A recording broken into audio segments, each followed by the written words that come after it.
Don't tell me you haven't imagined doing this. Sitting behind this desk, occupying the most powerful seat in the world. I've done it.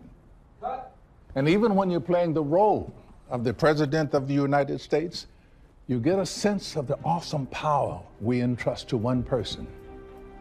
The fate of our nation, sometimes that of the entire world, rests on that person's shoulders.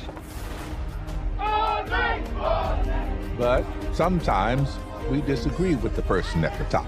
If we had real democracy, we wouldn't have to protest. We want more control of our own destinies. Does society work best when organized around a strong leader? Or is there another, better way? What makes a good leader? Now he's the chief of the community. You have to convince people who may disagree to go along with you. How do we escape from bad leaders?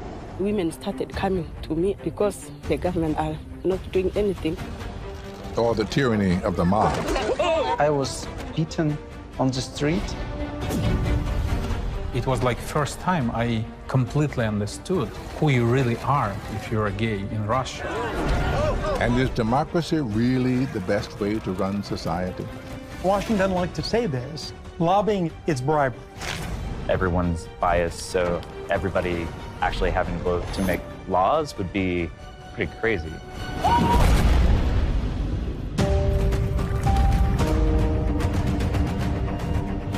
This is my journey to discover the ties that bind us and the common humanity inside us. This is the story of us.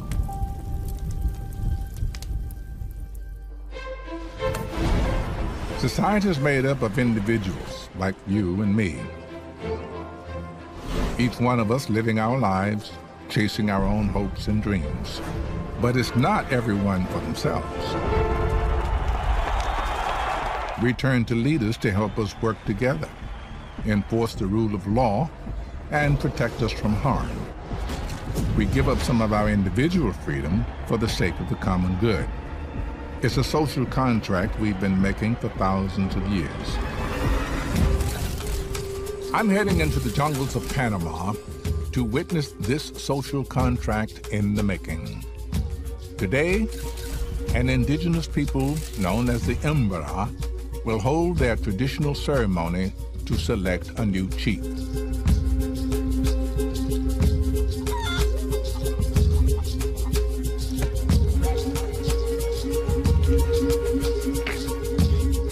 You can see they like to play soccer or football, yes. Nelson, who learned English at a school in Panama City, is taking me to the Embera's equivalent of Capitol Hill. This is the local house. We use this for meeting or for dance. What we would call a lodge. Yes. Yeah. Once every 4 years, dozens of villagers gather in this lodge to choose their new leader.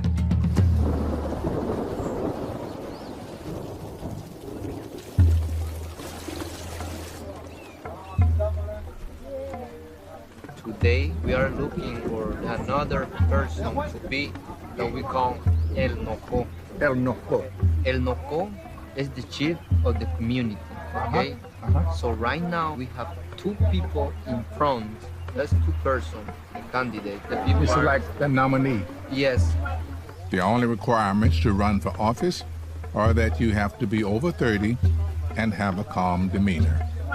You see, all the people are gonna make a line. So the longer lines is the winner. Ah, okay. So we're gonna see right now who's gonna be El Noco. That's pretty straightforward. There's no secrecy. No, no secret. Who votes for who, Yeah. and who you want. Yeah.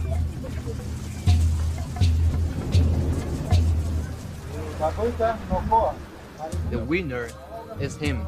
Ah. Now he's the chief of the community, El Noco. Okay. The election is simple and transparent. There's no mudslinging, no hard feelings on the losing side. In fact, The runner-up serves as a kind of vice president. And everyone joins the victory celebration. Now, what do you have to do as chief? The person that's gonna be the chief has to be very responsible, and I don't know how to say paciencia, patience. Oh, yeah, see, patience, feeling for the village. Yes, I vote for him.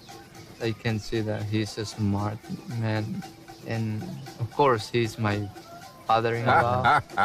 So, got it. Yeah.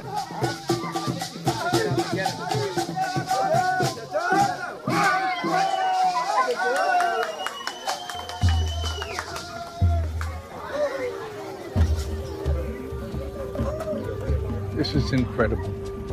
To see something like this, true democracy in action. Of course, the Emperor need to work together to survive. So it's necessary for one person to coordinate the group to get things done. That's why they entrust power to the chief. This kind of cooperation has helped human societies flourish all around the world. It's a reminder of what's at the core of our own political system. It's how simple it could be.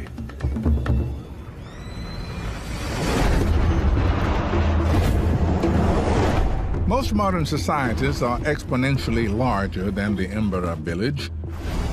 Leaders are now expected to protect millions of people in the nation-state. Now it is time to take longer strides. Let us then move forward together. I want to know what the weight of that much responsibility feels like. I've come to New York City to meet someone who was leader of the free world for 8 years, President Bill Clinton. We, as a society, have this amazing rule of law and democracy. Why do you think it came out so strong? Well, I think it came as a reaction to popular dissatisfaction with monarchies. The idea that everybody could have their say, that people ought to be, in effect, self-governing, they ought to pick representatives, it really caught hold. It was this idea that sparked the American Revolution. But representation doesn't mean slavishly following the will of the majority. Wait, they've had their say. The pact between elected officials and the people they represent is much more complex. There's 330 million plus people in this country. You can't have a referendum on every decision. You can represent the will of your voters by trying to carry out what you pledged to do in the election. But even there, you have to convince other people who may disagree to go along with you. Then you have to deal with things that were never discussed in the election, both emergencies and things that you know about that are going to have a huge effect 5, 10, 15, 20 years down the road. And so a lot of this will of the people involves having the people believe that you're at least keeping them informed. You're telling them what the deal is. And if you do something that seems today to be unpopular, you explain why. Give me an example of two of the really roughest decisions as our leader you had to make. I remember when Mexico was about to go under in 1995. And like economic advisors said, they got 24 hours to live, and then their currency will come crashing down, and you'll be flooded with immigrants. It was going to be a disaster, and we don't help them. But the American people were like 80% against doing anything, because they said, oh, they've got themselves in trouble. So I had the executive authority to do it, and I did it. And everybody said, oh, this is terrible. They'll never pay the money back. We're going to be ripped off. We're being taken advantage of. Also, Mexico paid the loan back 3 years early with more than $500 million in interest. Economic decisions may impact hundreds of millions of lives. But no choice is harder for a leader to make than sending their own citizens off to war. If you have to use force, you put the lives of young Americans at risk. So you need to be darn sure you're doing the right thing before you go around killing people, because there are consequences of that. People didn't want me to send soldiers in to throw a military dictator out in Haiti. Turned out no one was killed. Mm-hmm. Majority of the people were against my trying to end the slaughter in Bosnia, but there were 250,000 dead people and 2.5 million refugees. The risks from inaction to the world would be far greater than action. People didn't want me to go into Kosovo, but I didn't want to turn into Bosnia, and they're still holding on to their democracy. None of those places worked out what you'd call perfectly, but we gave them a chance. The only thing that really matters is whether you leave things better than you started. Uneasy lies the head that wears the crown. What Shakespeare wrote of kings still applies to our elected leaders today. President Clinton decided to make a risky loan to Mexico. He put the lives of American soldiers at risk to prevent genocide in Kosovo. These decisions were not driven by a desire to be popular, but for the long-range common good. That's what good leaders do. But around the globe, a wave of populist leaders is coming to power.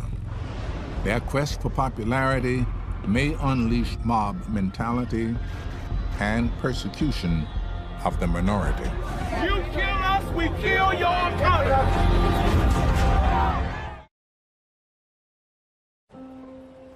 In the late 1960s, the Castro in San Francisco became a mecca for the gay community. People came here to enjoy the social contract that heterosexuals took for granted. Contribute to society, harm no one, and the government would stay out of your private affairs. Well, since then, attitudes and laws have changed, at least here in America. But there are still places around the world where simply being the person you are, harming no one, is a crime. In 2013, Russia passed a law banning so-called gay propaganda. Activists say it triggered a jump in discrimination and violence against the LGBT community.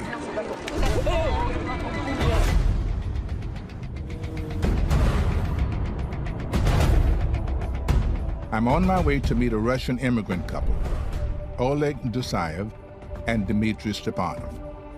In Russia, Oleg was a television host and Dmitry was a successful psychologist.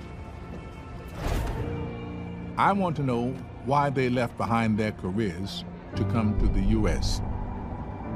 So now you're a high-profile person. You've got a TV show going on. Yeah. When did you publicly come out? It was in 2013. Yeah. I came out on Facebook. I can show you that post. Today, and for me, it's a time to be brave. Openly and honestly, I want to tell you that I am gay. Orientation is not a determining factor in my attitude to life and people. Well said. World changed. Because I was on my work, I posted on Facebook, and I just went to the hall. And you know, people just, you know, was like, I don't know, stepped fishes. away. Yeah, and people didn't say hello to me, didn't smile to me. I was like invisible person. And so after that, it was like 2 weeks. My contract just was not renewed. Not renewed? Yeah. And I felt how dangerous is it. Do we have threats? It was nightmare, you know. It's many messages, Facebook, texts, that story, this story. We were overwhelmed. It wasn't dangerous. I know we cannot hide our body language, and maybe sometimes my body express who am I. And I was beaten on the street.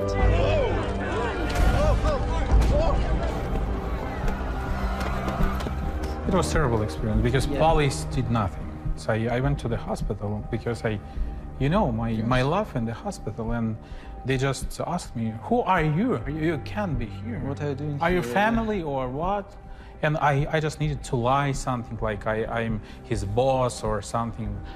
It was like first time I completely understood who you really are if you're gay in Russia. Oleg and Dmitry didn't feel safe at home anymore. So they went to New York to let the storm from Oleg's post blow over. Yeah, actually, we seated for 7 days just in an apartment in New York. Yeah, we just need some time to get away from everything. Yeah. Oleg and Dmitry eventually went out and explored the city. The openness and tolerance they discovered inspired them. Seeing how life could be, they refused to accept their loss of rights in Russian society. Instead, they asserted them by getting married in the U.S. After our marriage, after our ceremony, somebody stole our pictures from Facebook and published these pictures in the newspaper. The articles say to be gay is a shame. He's abnormal. We need to kill them. So they need to kill us. It was really terrifying. That was the reason why we stayed here.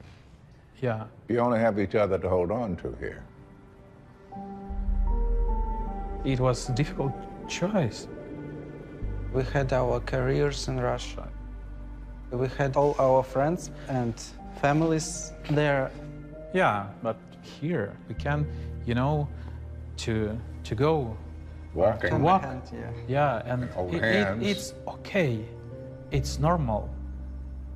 I can tell people, yeah, it's my husband. So now you're happy and you feel safe. Yes.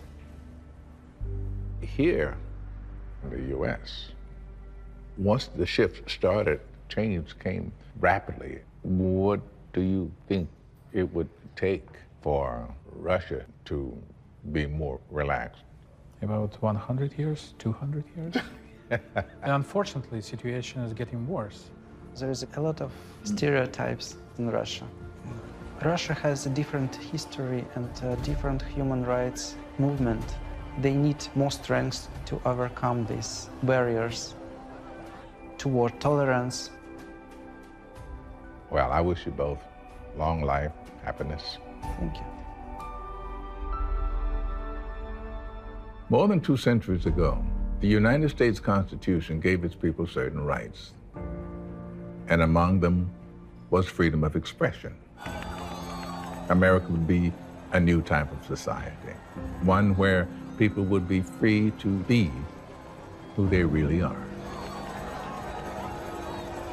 The LGBT community had to fight for those same freedoms until recently.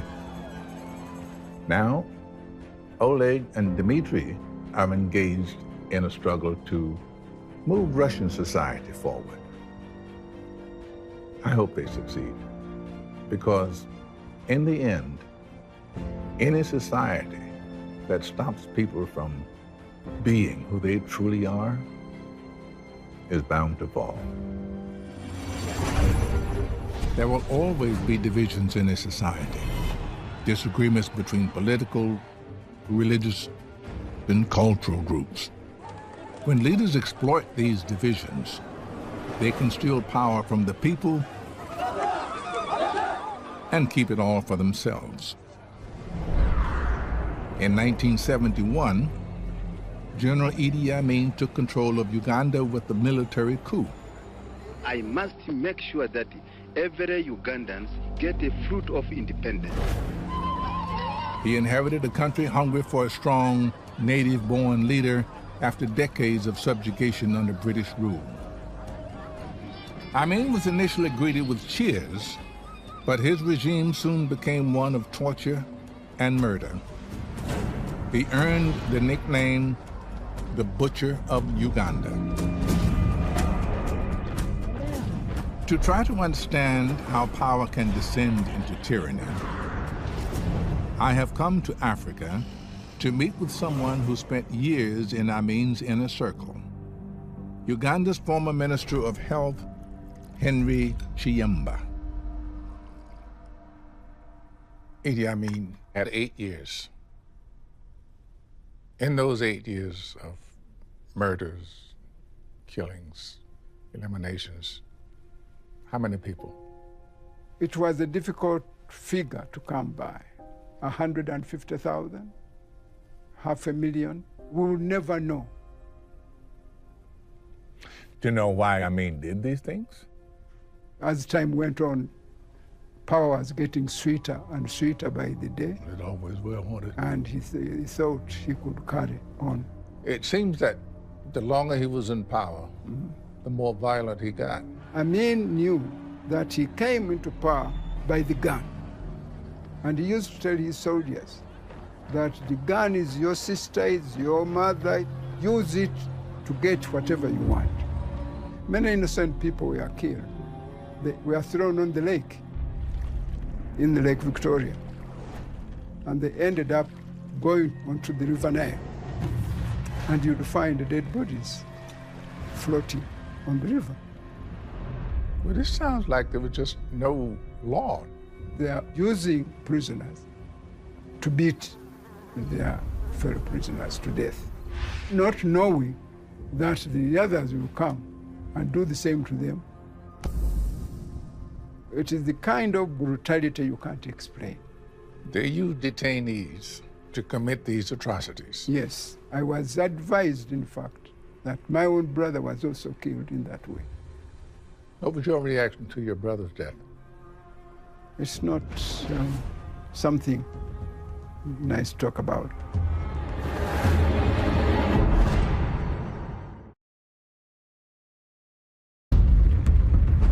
The social contract between a country's leader and its citizens is based on trust. The solution must be determined by the people themselves. The leader protects the citizens in exchange for the power to make decisions that affect everyone. But a dictator betrays this trust and is only out for himself. Idi Amin robbed hundreds of thousands of Ugandans of their lives in his mad quest to hold on to power. The government of Africa is strengthened. Thank you very much. When Amin began targeting members of his own government, Henry Chiemba started to fear for his life. What will you do to them? You will see.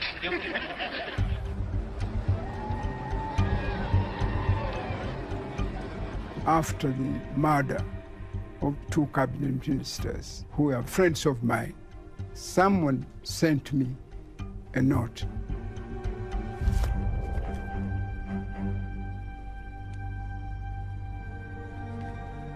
UVS 335/6. What is that? Those are the numbers of security cars used by Idi Amin in his execution missions. Someone left a note saying that he had heard some security boys in that car talking about me being the next victim for execution. I felt it was time to go. Chiemba managed to resist the temptations to flee immediately. He waited for an official government trip to the UN in Geneva, and from there found asylum in London.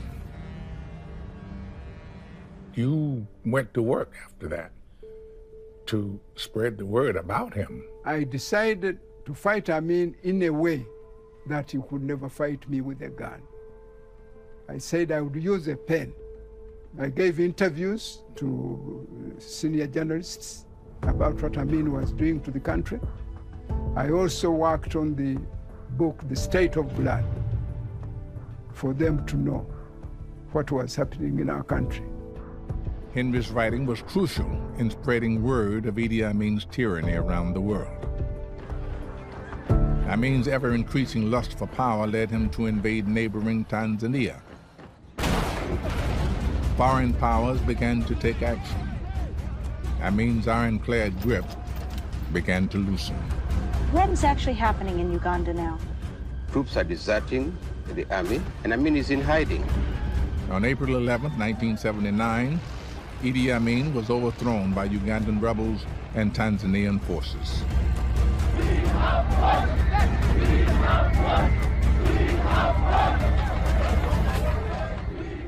What do you think kept him in power for so long? Amin was very unpredictable.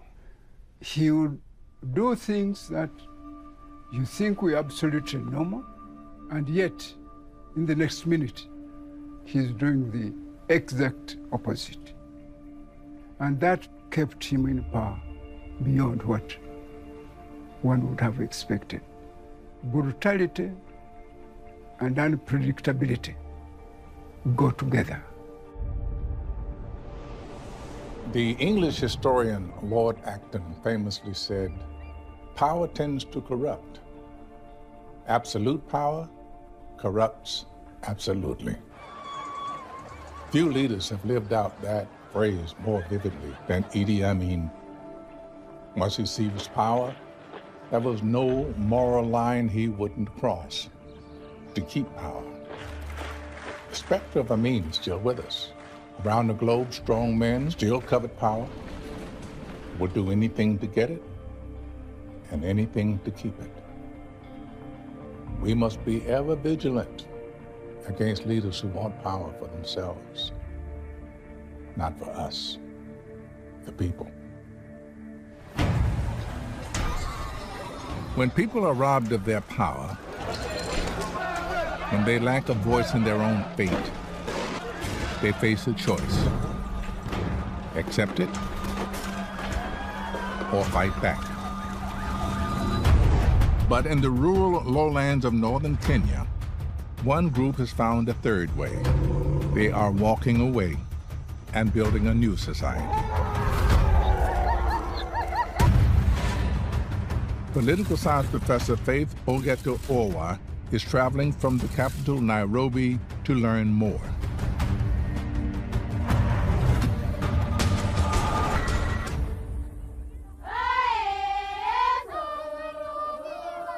Welcome. Thank you very much. You're It's welcome. a pleasure to be here.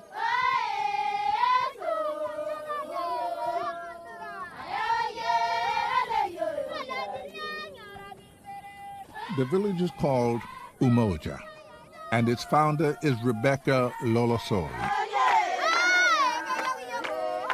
She and the other women here have created a society without men.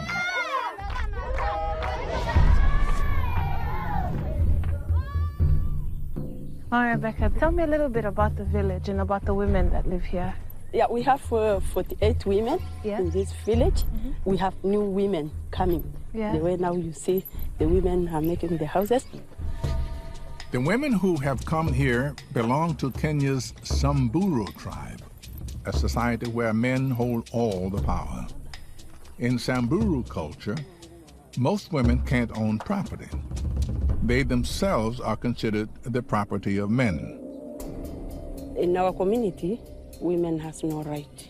We are not educated, they didn't go to school, they don't have jobs, they don't own livestock, so they have nothing to live on.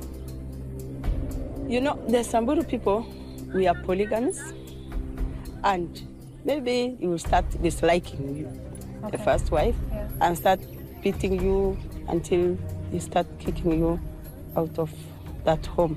If you don't also give children, then you are useless. You will be isolated. Nobody wants you. So all the women that have come here really have very difficult stories. They have been beaten, they have been threatened to be killed, they have been raped. Rebecca herself was abused and evicted from her home. That's when she left to found Umoja. We started Umoja in 1990. decided to build the village so that we can stay together and live together. When the men started seeing it, experiencing success, now they wanted to kill me. They said, if we kill her, then everything will go down. The men come and beat the women, they rob the women. They wanted to kick us out of this land. Even my own mom told me stop. And I was telling her, I'm not going to stop. How did you protect yourselves? We didn't have any protection. At night, when we see them, we wake up, we start running, but we refuse to go out of this land completely. Once we have already built and we stayed here, we live here, it was hard for them to get us out of this land. The women of Umoja endured the attacks, and the raids on their village finally stopped. Umoja has now become a thriving community. The women generate income by making bead jewelry and selling them to tourists. They raise livestock and are experimenting with growing their own crops. But Umoja's crown jewel is its school.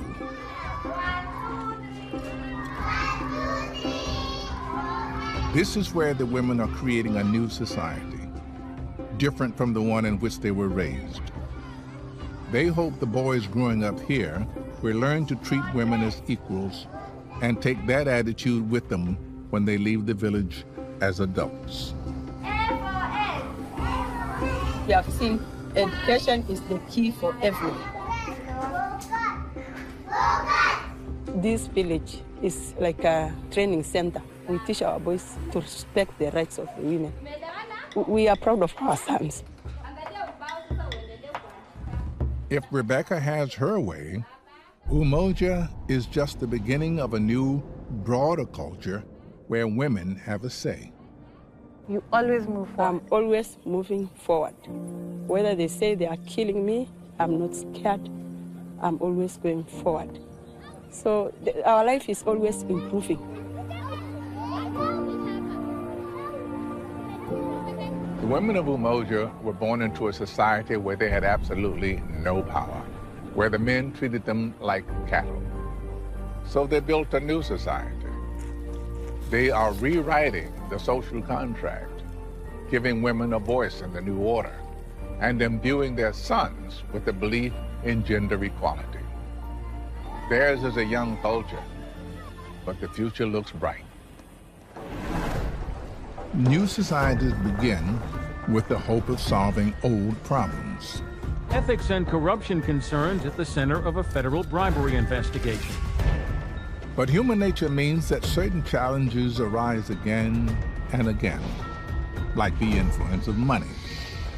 Can it be stopped from eroding the very foundation of democracy? Today's hearing is about more than greed. It's simply a tale of betrayal.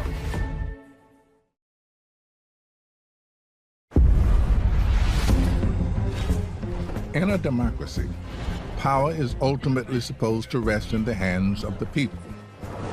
But it doesn't always work that way. Lobbying, greed, and corruption strip voters of their power, selling influence to the highest bidder. No one knows this better than former lobbyist Jack Abramoff. Great to see you. Thanks so much. Thank you. Got a table back here. Okay. From our first hearing, Mr. Abramoff's insatiable greed came to the fore. One of K Street's most successful lobbyists, Jack became infamous when he was convicted of taking illegal kickbacks, wire fraud, tax evasion, and bribery. He spent nearly 4 years in jail for his crimes. Some races were impacted by lawmakers' connections to disgraced lobbyist Jack Abramoff, part of what Democrats labeled a culture of corruption. Okay, people go to Washington, the first thing they start saying when they're campaigning is, I can't be bought. Right. I'm there to represent you. Right. And it doesn't last that long? No, I think almost everyone shows up like that. But over time, and sometimes it's only a few hours, and sometimes it takes a few years, eventually the lure of the political money, which they need to get reelected, becomes so strong that, in fact, they get affected. So what happened with you? You were obviously very good at it. Well, I was deep in the game. I opened up a couple of restaurants where I let them eat like it was a cafeteria. When they wanted to go play golf, I would put them on my airplane and fly into St. Andrews to play at the old course. And ultimately, what happened was an article got written in the Washington Post about my lobbying practice on the front page, and I became the great villain of Washington. And I at first didn't think I did anything wrong, but I decided to go back and reread the million emails that I had sent in the course of being a lobbyist. And I started rethinking myself and started thinking, you know what? I cooperated, I pled guilty, and away I went. At the end of it, I realized it was wrong. This system where people pay to play in Washington. Paying to influence government is all too common for the powerful corporations that can afford it. It's estimated that they spend over $9 billion lobbying our elected officials every year. See, there are about 535 people between House and the Senate. How many of them are clean? Well, clean in the sense of not allowing people to give them money, very few. Maybe a dozen on both houses. Maybe. But most of them unfortunately do, and they excuse it by saying this is the system we live in, and this is how things are done. This is not the way a democracy should work. No. And it wasn't the way this country was supposed to work. What should we be doing to make things a little easier, a little better? If the money were removed, it would have an immense effect not only on the system in terms of our political system, but on the individual congressman. There are other things also. For example, term limits. I was against term limits when I was a lobbyist. I wanted every congressman to die in office when they're 150 years old. Because the same way when you have a car, right? You have a car, you run out of gas, you don't go get a new car, you go to the gas station and put some gas in, right? Yeah. So if you've bought a congressman and you're a lobbyist, you don't want to have to go buy a new congressman, you just want to put a little more gas in the tank. And people, when they get there at the beginning, they're not really corrupt. They're not part of the system. Get them out of there before they become corrupt. Well, I'm going to tell you something. I'm glad you went to prison because you had time to think. And now you're on a great crusade. You're on the high road. Thank you. Money is power. So many people in this country feel they don't have a voice, that the government isn't listening to them, that their vote doesn't count. And that's the truth. As Jack knows all too well, you have to pay to play in our American political system. I believe if we're going to make our democracy work, if we're going to make it truly representational, we're going to have to take money out of the equation and put people back in. But a seismic shift in the balance of power is already underway. The explosion of social media means everyone can express their will 24/7. Will technology make leaders more accountable? Or will it make leaders obsolete?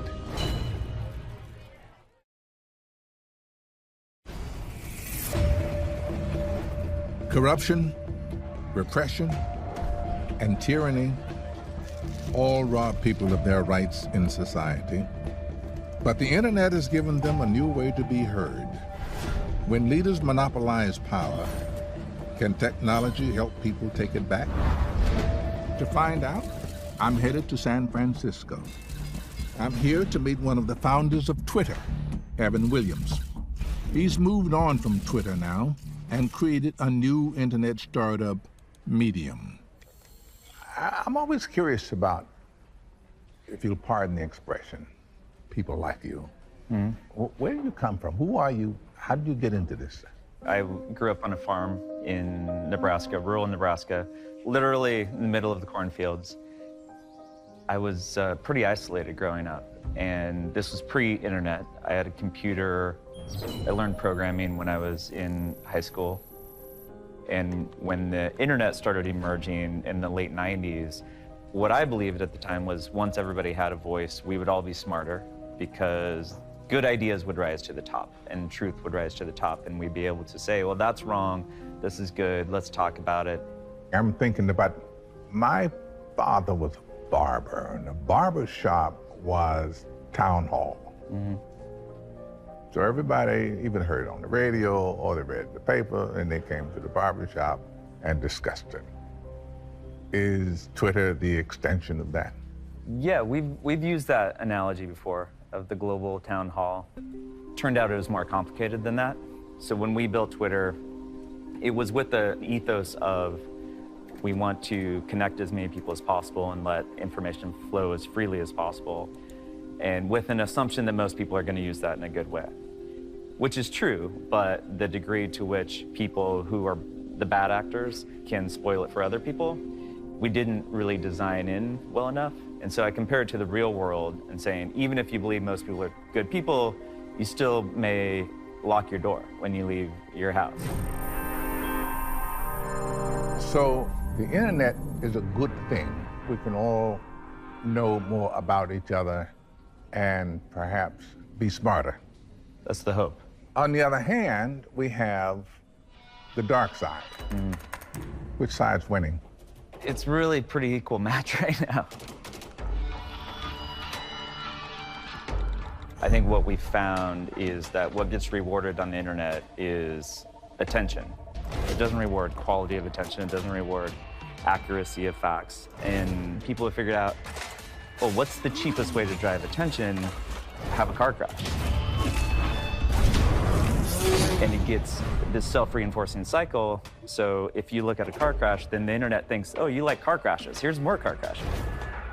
Evan sees these digital car crashes, clickbait, trolls, and fake news as threats to the internet's promise of giving power back to the people. Have you come up with any idea about how to go about this, I'm going to call it cleanup? The way that I now think about the internet is it's neither good nor bad. It's a technology that makes it easier for people to get what they want. It's not that dissimilar from other technologies. If you think about agricultural technology, help people get what they want and need, nourishment and food with less effort. But then the technology kept going, and it feels like it's probably gone too far. The fact that we have access to these cheap calories at all times, and that feels good in the moment, but is way beyond nourishment. What are you doing with your new company to change what people get from the internet? With Medium, we're definitely trying to move things in the right direction. We're trying to create a space for nuance and depth. I think that's the nourishment that may not be there in the junk food, and we're trying to make that really work. If we can get to the point where internet forums and social media truly reward thoughtful engagement, a new form of democracy could emerge. We could all vote all the time on every law. Representatives could become obsolete. But Evan believes direct democracy is fraught with danger. What we're seeing today is the ability for everybody to at least have a say. And it's, in many instances, been phenomenally powerful. Online activism has been incredible, but it goes both ways. The alt-right movement, which was really powered by people getting together online and who may have fringe ideas in their local community, but they find someone who agrees with them, and collectively they get critical mass, has been pretty scary as well. So the idea of direct democracy today, 10 years ago, I would have said, well, that's going to be awesome because the right things will happen. And now, I don't know. So is there hope for direct democracy in the future? I think today's information environment underscores the importance of representative democracy.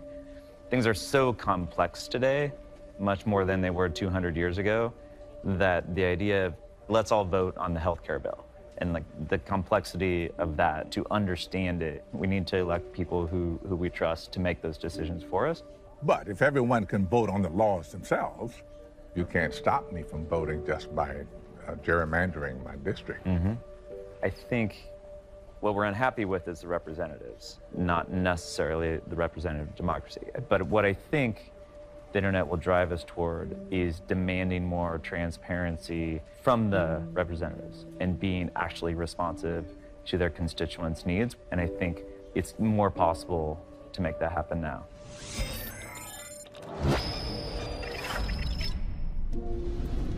Evan Williams believes that the internet, like the printing press, the radio, and television before it, is fundamentally changing the relationship between we, the people, and our leaders.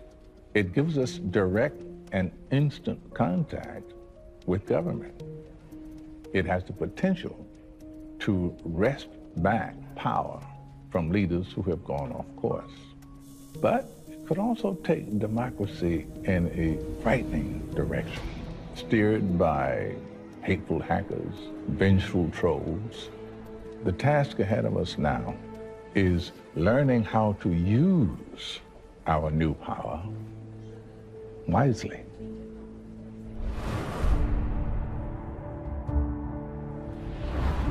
Since the dawn of civilization,